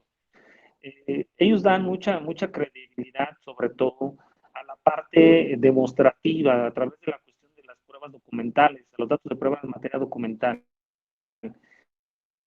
Entonces, yo sugeriría, pues, decirle, ok, estás con una empresa, pues bueno, yo como fiscal voy a ver, demuéstrame, acredítame precisamente ese tipo de documentos que acrediten que tú estás llevando esa observancia, ese manual. Porque, ok, lo tengo en el manual, pero no lo llevo a cabo. Digamos, tengo mi manual muy bonito, lo que estoy dando, pero si no tengo yo, ¿cómo acreditar que eso que pone el manual lo estoy llevando yo a la vida práctica? Es decir, no tengo ni siquiera ese dato de prueba que me va a servir penalmente. Eso yo como fiscal, yo diría, bueno, pues oye, okay, sí, tienes el manual, pero no me estás demostrando que ese se está llevando a cabo, que esa es la otra parte del mecanismo que, digamos, la segunda parte que tocaría. Ok, tengo un manual, tengo un reglamento, pero demuéstrame que lo estás llevando a cabo. Y entonces ahí vendría la prueba documental, dices, lo estoy llevando de esta manera. Aquí está precisamente, el manual me indica esto, pero en la realidad lo estoy documentando con esto. Esa prueba para mí documental sería la idónea, la eficaz en estos casos, para por lo menos como un elemento mínimo y poder yo demostrarle a la autoridad que las cosas están bien en cuanto a la observancia, porque es uno de los elementos importantes de este, digamos, de este delito, de esta responsabilidad que habla del 421, habla de la inobservancia. Entonces aquí tenemos que demostrarle que sí hubo observancia para desvirtuar uno de los elementos del tipo penal. Entonces, si no vemos ese elemento objetivo, si no lo desvirtuamos con esa, para mí, esa prueba documental, estaríamos, para mí, fritos por parte de que yo como fiscal diría, hay elementos, por lo menos ahora con el famoso estándar probatorio que tanto se habla en el sistema acusatorio, que es el estándar probatorio es mínimo. Con ese estándar probatorio mínimo, los jueces de control están vinculando al proceso a cualquier persona porque el estándar probatorio que hoy requieren estos juicios orales es mínimo. Entonces, pues a mí me gustaría pues decirle, bueno, pues, no le dejes ni siquiera esa mínima de probabilidad al juez de control para que vincule a la persona física y mucho menos a la empresa, que es a la cual se vería afectada, ¿no? Entonces, sería una prueba documental. Y la otra, yo pondría que también es algo, creo, importante, uno como fiscal observaría en ese punto, aparte de la prueba documental, también es la cuestión, digamos, de difusión. Es importante esa cuestión de difusión entre los mismos colaboradores, entre los mismos trabajadores de la empresa. Sí, puedo tener un manual, puedo tener la documentación, pero ni siquiera cuando se hace, inclusive en vamos a hablar, en una inspección, pues ni siquiera tengo que esto fue divulgado. Pues sí, lo tienes tú, es un manual muy bonito, pero lo tienes ahí guardado. Ni siquiera se lo dices a conocer. Es otra parte importante que diríamos, ok, y esto lo saben tus trabajadores. ¿Por qué? Porque a veces pasa, yo como fiscal haría, a ver si es cierto, mando traer 2, 3 trabajadores, no le digo lógicamente al imputado o a la empresa para qué los quiero, pero al momento que yo los esté entrevistando, pues le voy a hacer preguntas claves y le voy a decir, oye, hay manuales para esto, tú sabías que existe este manual, tienes conocimiento, te lo notificaron, desde cuándo lo sabes, y a ver, ustedes saben que el trabajador dice todo, y entonces ahí donde tendríamos problemas, para mí, o me darían elementos suficientes para poder vincular a una empresa a mandarla a una formulación de imputación. Muchas gracias, Miguel. Creo que quedó muy claro y sobre todo eso es bien importante porque esos tips prácticos nos ayudan mucho a tener sobre todo y la gran oportunidad de escucharte en este momento, pues esa experiencia de, como decía, de ser servidor público y también como abogado, las dos formas de ver el mismo caso bajo diferentes interpretaciones y que pues ese sentir es muy interesante porque finalmente nuestra misión en el caso de compliance pues sería asesorar de manera más adecuada a las empresas y tratar de protegerlas, ¿no? Creo que ese es un poco el esquema fundamental de esta figura. Muchas gracias. ¿Alguna pregunta adicional? Sí, yo tengo una pregunta. Adelante. ¿Puedes aplicar el compliance para empresas grandes y empresas chicas? O sea, ¿hay alguna determinación para decir nada más aplica en este ámbito o puede aplicar para cualquiera? para cualquier empresa o negocio.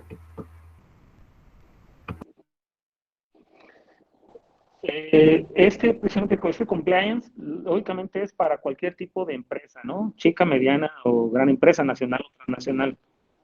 Aplica. Precisamente por eso es importante, decía precisamente ese rato el maestro Roberto, como bien lo dijo, es una cuestión de prevención. Pero esta prevención, lógicamente, ya se convierte para la empresa, en este caso en México, yo le llamo ya una obligación de observancia. ¿Por qué? Porque lógicamente el código ya lo señala. Entonces aquí lo que habría, digamos, de hacerlo, lo aplica para cualquier tipo de empresa. Decía el maestro Roberto, la cuestión inclusive de una microempresa, o sea, por muy pequeña que sea, pues tiene la obligación de hacerlo. ¿Por qué? Porque también puede ser sujeta de alguna responsabilidad penal por uno de sus trabajadores, que es ahí donde él bien acertadamente lo manifestó el maestro Roberto, es donde se dan más este tipo de circunstancias. ¿Por qué? Porque no llevan un manual, precisamente no llevan un mecanismo preventivo. Y precisamente, esto implica para todos, o sea, es para todas las empresas, no nada más para digamos, las empresas grandes, ¿no? Lógicamente, acuérdense, entre mayor es la empresa, pues mayor es la responsabilidad, pero también es mayor, digamos, la sanción que puede imponerle, porque ese rato que les dije, los criterios que está tomando el código para poder aplicar la sanción, o sea, es también la magnitud y sobre todo la naturaleza de la empresa, ¿eh? Entonces, esto, o sea, como que dice, como vaya creciendo, pues también así va a ser la sanción que yo te imponga, ¿no? Hay una pregunta en el chat que dice Rocío Rico. ¿Es considerable los medios electrónicos como prueba para dar a conocer la norma a los trabajadores? Doc, ¿me la puede repetir porque no se alcanzó a escuchar bien? Sí, con mucho gusto. Dice Rocío Rico, ¿es considerable los medios electrónicos como prueba para dar a conocer la norma a los trabajadores? Sí, efectivamente puede servir precisamente como un medio de prueba, como un dato de prueba favorable precisamente para la empresa, los medios electrónicos, exactamente. ¿Por qué? Porque precisamente ahí obra registro de que se les avisó. Lógicamente aquí viene parte de lo que hablamos del manual. Se supone que nosotros cuando hacemos la contratación y señalamos inclusive las generales del trabajador, él pone correo electrónico, que es parte de lo que nosotros hablábamos. El mismo trabajador me dio a mí el correo electrónico para cualquier tipo de notificaciones internas y externas por parte de la empresa, serían el correo electrónico. Inclusive ha pasado, las empresas tienen correos, digamos, personales de la empresa y saben que se lo mandó a su correo oficial de la empresa, ¿verdad? Con el nombre de él, lógicamente, y ese es parte, porque es el mecanismo que así se estableció, volvemos a insistir, en ese manual, en ese documento, que así se iban a establecer los mecanismos. Pero sí, sería una prueba idónea para hacerlo, pues digámoslo, ¿no? Muchas gracias. De hecho, lo que comentas es bien importante porque gran parte de los programas de innovación y sobre todo de innovación jurídica nos están invitando a utilizar cada vez más los mecanismos electrónicos. Ya algunas empresas, por ejemplo, sobre todo en Europa, están celebrando sus asambleas a través de medios electrónicos, las asambleas de socios, la celebración de acuerdos, la emisión de documentos, el envío de información, o sea, ya se está digitalizando todo esto, ¿no? Tenemos otra pregunta de la licenciada Bello. Adelante, por favor.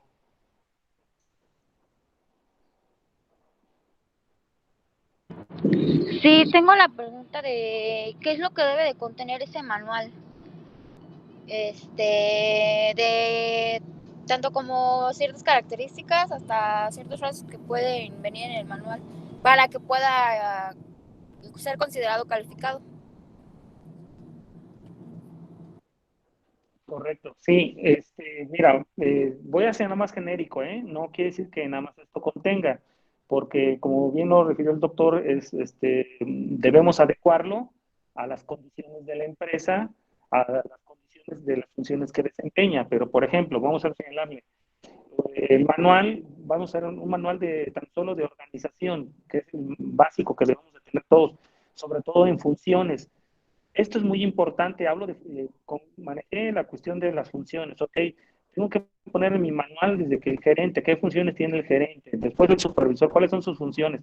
Ese manual de organización lo debemos determinar muy bien, porque si yo lo tengo bien establecido, por ejemplo, tan solo un manual de organización, hay varios manuales, pero me enfoco a ese manual debe de decir qué funciones tiene el supervisor, qué funciones tiene el director, qué funciones tiene el trabajador, qué funciones tiene el operador, qué funciones tiene la secretaria. ¿Por qué es importante todo esto? Porque con ese manual de organización tú podrías limitar la responsabilidad penal para la empresa. Es decir, no, espérame, es que era obligación de la cita. Tan es así que aquí en mi manual dice que él es el único obligado, el único que tiene, por ejemplo, siempre no puedo hablar de un fraude, es el único que tiene, por ejemplo, el contador tiene las facultades para designar las funciones del dinero, tal vez es el único que cuenta con las claves de acceso, yo en su manual lo puse, entonces si él hizo mal uso, en ese manual habría un canal de protección para la empresa, decirle, el único que tiene acceso a este tipo de dinero es el contador de acuerdo al manual. Entonces, si te fijas, Andreita, ahí la cuestión del manual va a depender del tipo de empresa, de su giro y sobre todo de lo que tú veas que quieras proteger a la empresa. Si maneja mucho la cuestión, por ejemplo, vehicular, lo que te comentaba, es una empresa transportista, entonces desde ahí tendrá que haber un manual de operación de conducción, por ejemplo, de unidades. Hay otro manual que, por ejemplo, yo he promovido ahorita mucho en las empresas, un manual que nosotros llamamos manual de riesgo vehicular o de manejo vehicular, así le pongo. Y ahí en ese manual le pongo el trabajador, para qué sirve el vehículo, qué puede utilizar, qué cargas puede estar haciendo, lo que comentaba el maestro Roberto, ya le pongo qué tipo de carga puede utilizar, si es una carga distinta ahí, será responsabilidad de él, los horarios en que debe de manejar, cómo debe de conducir la unidad, en dónde se deben de dejar los vehículos al momento de terminar la jornada laboral, en qué lugar quedarán especificados. Entonces ya lo va uno dejando para que el trabajador no tenga lugar a dudas y la empresa se proteja, decir, no, yo te dije que después de tu jornada de trabajo, que es a las 7, la unidad debe quedar resguardada en la empresa, ubicada en tal lado, en el patio, por ejemplo, de estacionamiento. Quedó claro y lo tengo firmado por ti. Entonces, desde ahí, ya no me puedes a mí señalar una responsabilidad. Ya más bien fue responsabilidad tuya en no haber cumplido ese reglamento o ese manual que establecimos. Por ejemplo, será otro tipo de manual. ¿Sí quedó claro con tu pregunta? Sí, quedó claro. Muchísimas gracias. Hay otra pregunta en el chat de Edgar Gesaín López Agal. ¿Tendrá el mismo valor como prueba si la notificación fue en un grupo de WhatsApp? Ok. Sí, efectivamente, precisamente ya con los criterios que se están tomando en cuenta, sí tendrá el mismo valor que se haga, lógicamente, siempre y cuando, podemos decir, se haya quedado documentado que esa será la forma de comunicar, digamos, los acuerdos, las directrices, las normas establecidas, claro, mientras se establezca que va a ser a través de cualquier medio electrónico proporcionado al trabajador a la empresa, tendrá el mismo valor. Y más, lógicamente, porque la comunicación es a lo mejor entre la persona que emitió, digamos, el acuerdo y el receptor, y por lo tanto, pues, mientras tenga el acceso, me refiero a ese chat del WhatsApp, es válido. No tendría, lógicamente, cuando yo no tengo acceso y a lo mejor lo mandé y quiero obtenerlo de manera ilícita, pues lógicamente no, habría una ilicitud en la prueba, pero mientras sea un medio de comunicación y sea ya acordado entre las partes, tendrá el mismo valor jurídico. Ok, hay otra pregunta en el chat de Mayela Natalie Moreno de Anda. ¿Cuáles son los tipos de riesgos que una empresa se enfrenta en la práctica por no tener un cumplimiento normativo establecido?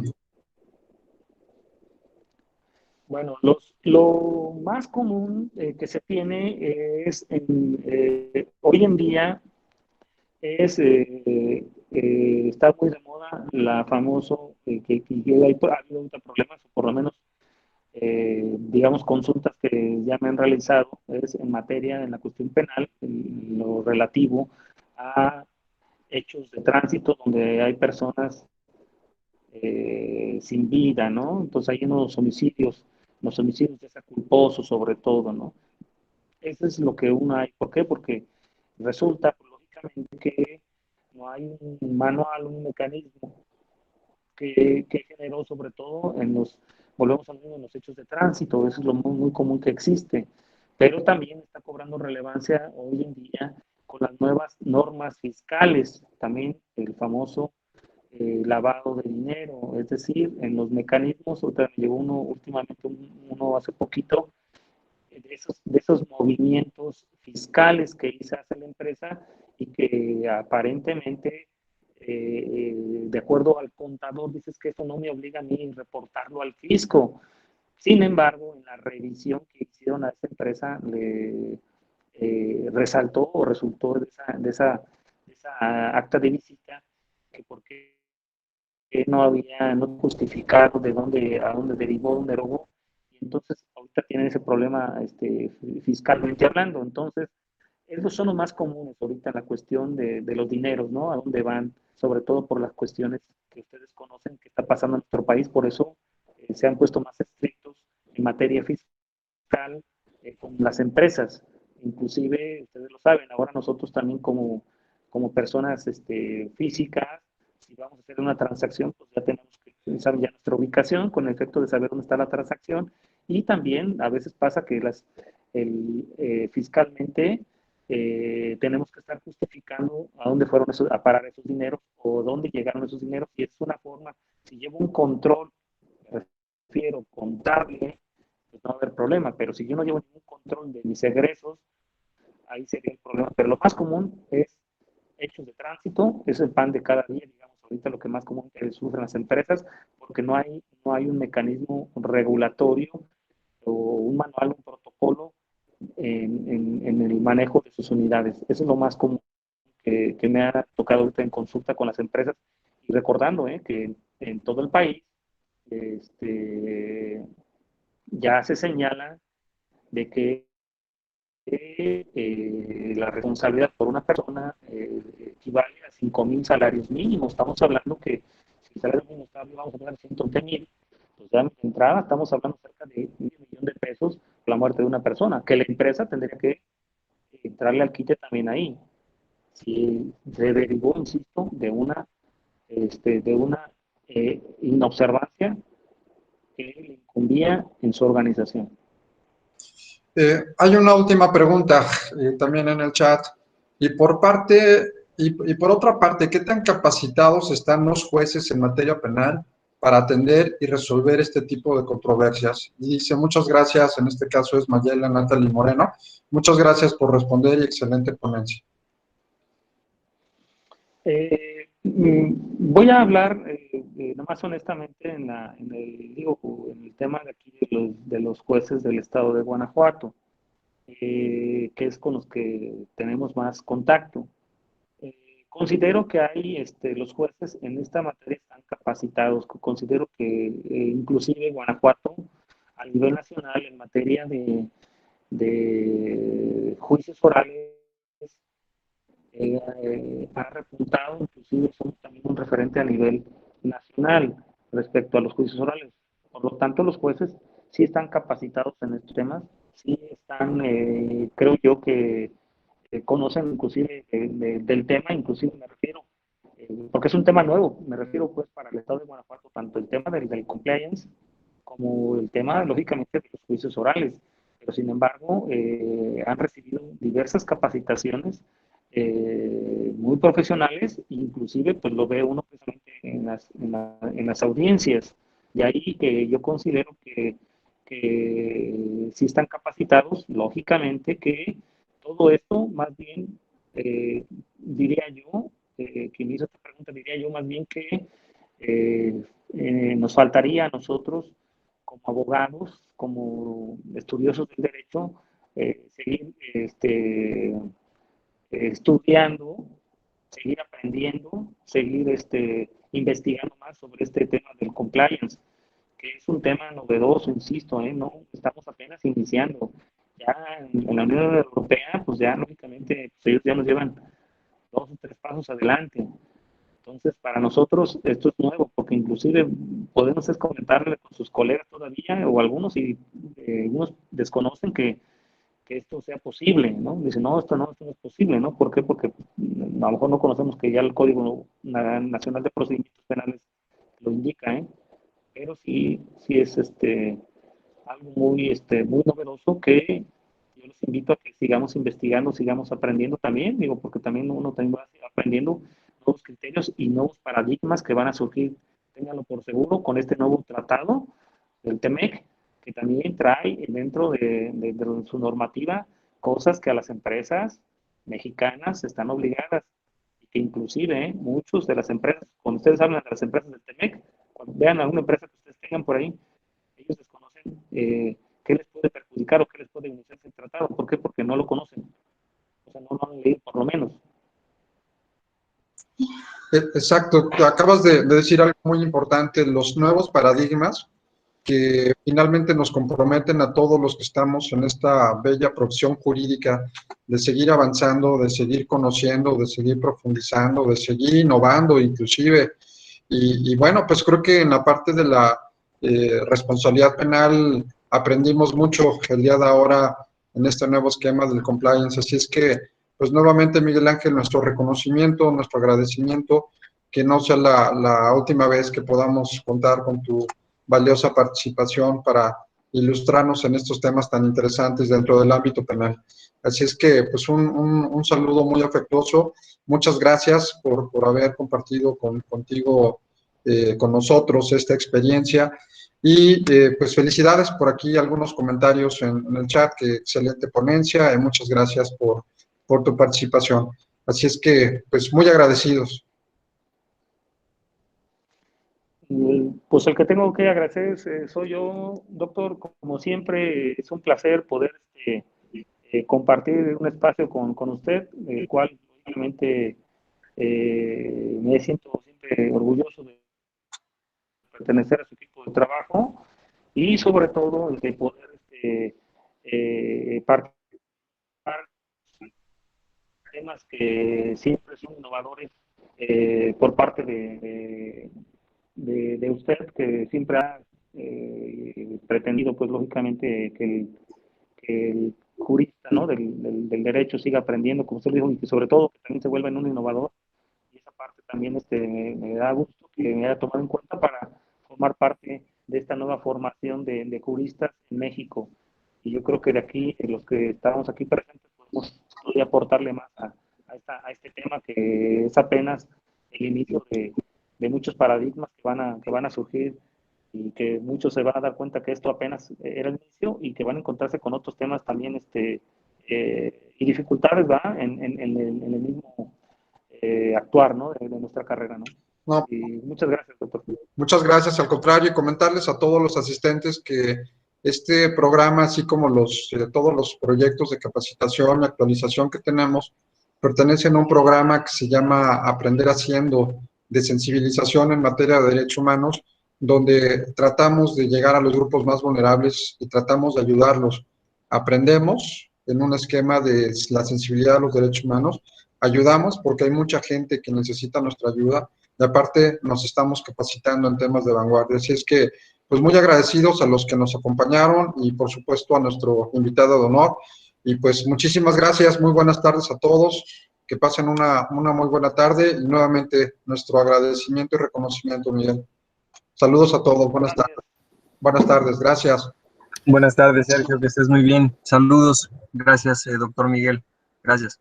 Gracias. Muchas gracias.